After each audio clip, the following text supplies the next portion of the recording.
You guys are all from Senegal? Yeah. Okay, cool. Okay. You speak any English? A little. Oh, cool. So how was your guys' life in Senegal? The life in Senegal is very, very hard, you know. We are here to get another life for our family, for our people.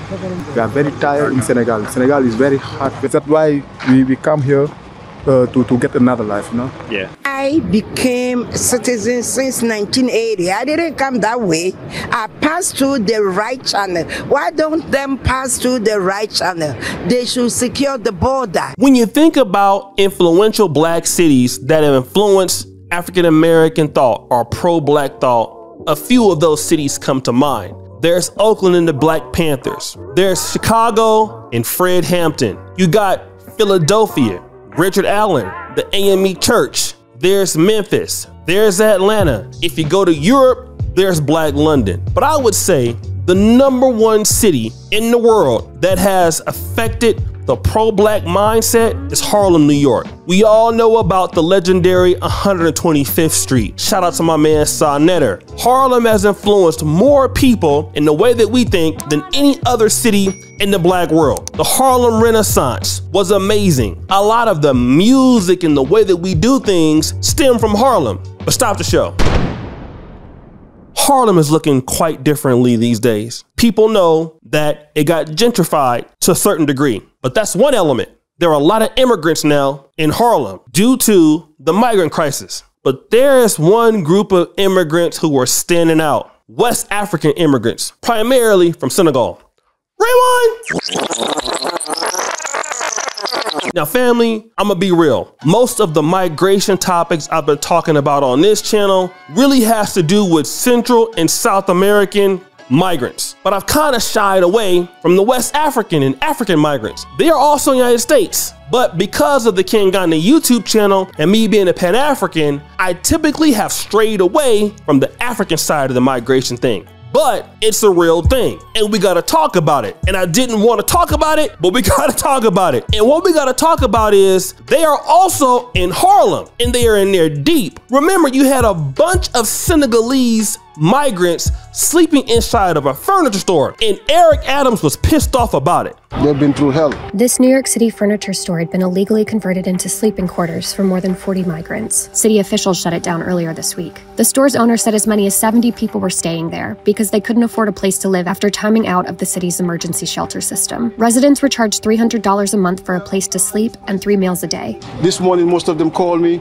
They said what they've been through is they have never been through that last night. They've been through hell trying to find a place, you know, to stay. They were fine.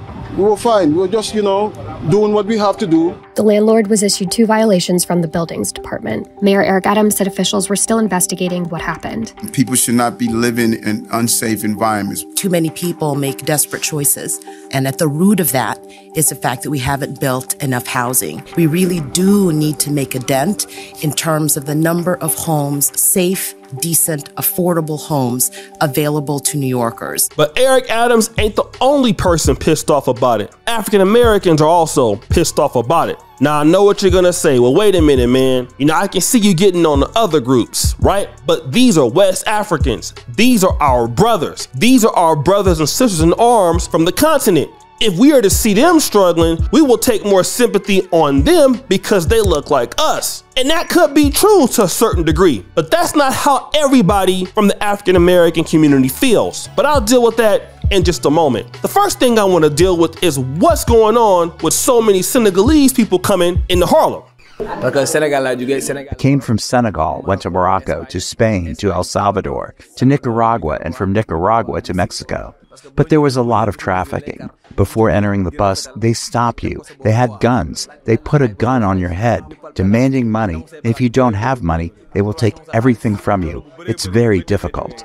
Upon arrival in the United States, many encounter harsh living conditions and, quite often, unfulfilled expectations. Everybody probably think before you come to America, you think this is a place to be. The expectation for these migrants is we're going to America to better our lives, and the sad truth is when they come, it's a whole different story. And as you're gonna see in this clip, some people have left Senegal because of their sexuality. Every individual has their own story, and on this day here in central Harlem, this woman decided to share hers in her own words. Au Sénégal, je vivais avec une fille. In Senegal, I lived with a girl and my family didn't support it. I had problems with my brothers and sisters, she says, adding her sexual orientation was putting my life in danger. Let's take the example of Senegal that we know better. If you are, let's say, a gay person, you are most likely subject to a target. You can be stoned to death. Drame says the growing demand on his office is not only coming from Senegalese migrants, but new asylum seekers from different parts of West Africa. And it's not just that. All people coming from Africa, West Africa in general, are coming to this particular Senegalese shelter where they can get some help, whether you be Nigerian or Ghanaian. And they're on, I believe, this particular street is 116th Street, right? But there's a pastor from the Canaan Missionary Baptist Church, which is largely an African American church. And I want you to hear what the pastor has to say about these Senegalese immigrants. And 116th is generally where they're congregating, right by the Senegalese Association of America, and right across the street from Canaan Baptist Church. Senior Pastor Thomas Johnson shares his take. I got to tell you, the wave came in like a tsunami. It didn't trickle in. One day, I pulled up into my parking space, and there it was. There they were, hundreds. And then, what does this African American lady say about it? I don't go to 116. I used to go to 116.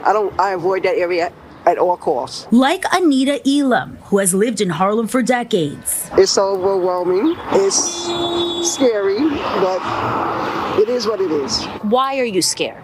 I don't know them. It's just a lot of them. They're just all over the place. So wait a minute, I'm gonna talk about the elephant in the room. These are blacks just like us. We might see the other groups differently, right?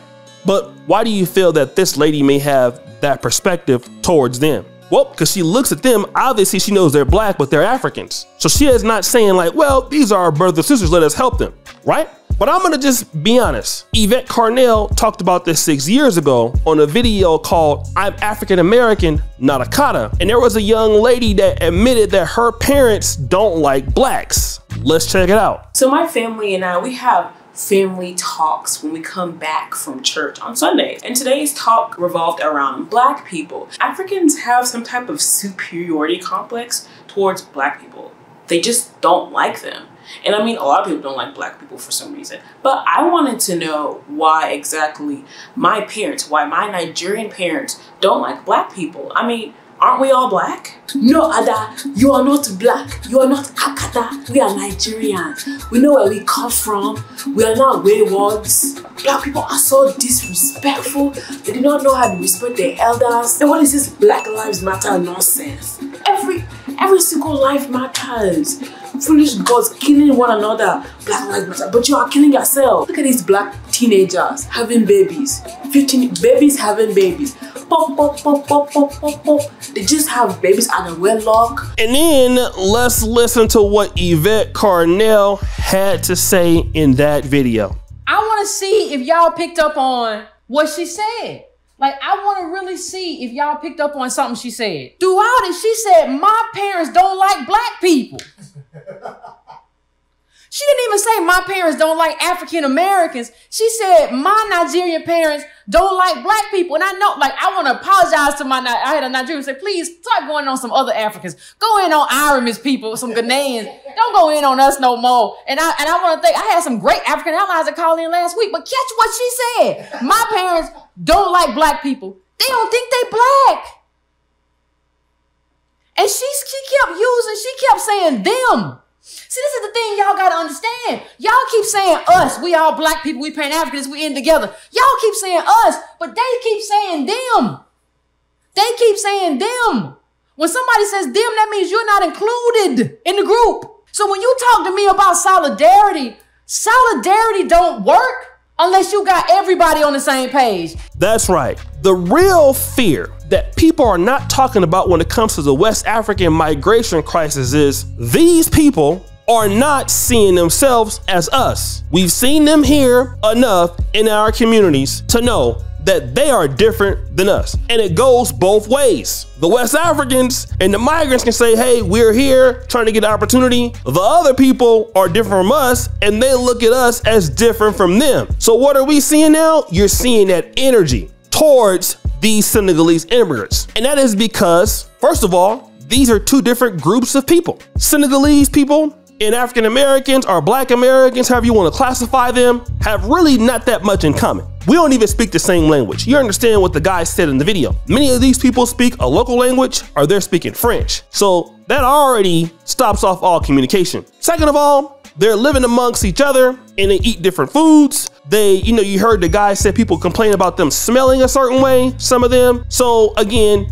you're not gonna have things there. But then also, one thing that happens is when African immigrants start to do well, there's even more separation between African Americans and Africans. And I was recently on Zach McQuase's podcast when I had to say this. What do you have to say to fellas? Because I know a lot of African Americans, unfortunately, feel like Africans do not like them for some reason. Yes. From your personal experience, what can you say about that?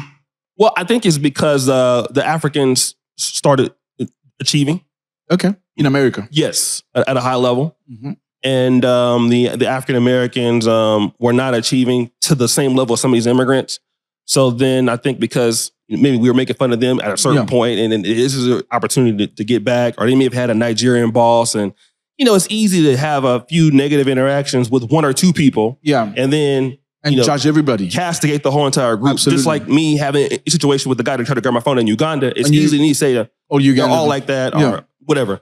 But I think there's just ignorance on both sides. Absolutely. And not understanding, like you said on our podcast one day, we need mediators, referees to understand both sides. People like you and myself that have grown up in other parts, but we kind of understand the other culture. Sure. Now, of course, some African Americans are going to say, well, listen, man, speak for yourself. Ain't nobody jealous of them. I'm not really saying that everybody is saying that we are jealous of Africans or whatever, but I can tell you this personally. Let me use my own personal experience. When I would encounter African brothers and sisters that would throw it in my face that your group is lazy and we are doing better than you, like, hey, I would be very pissed off. And still to this day, if I have those conversations, I have to stay away from them, I can get upset. Because that's like me saying, hey, through all the adversities, I come to Uganda and you're lazy and you're not doing well, well look at me. Of course, somebody would be offended for the reason that, well, if it wasn't for Ugandan freedom fighters and people who fought for the liberation of this country from the British, well, I wouldn't be able to come here and do what I'm doing now. And that's how a lot of African Americans feel in the United States. So what's happening is these Senegalese migrants that are coming over in Black Harlem,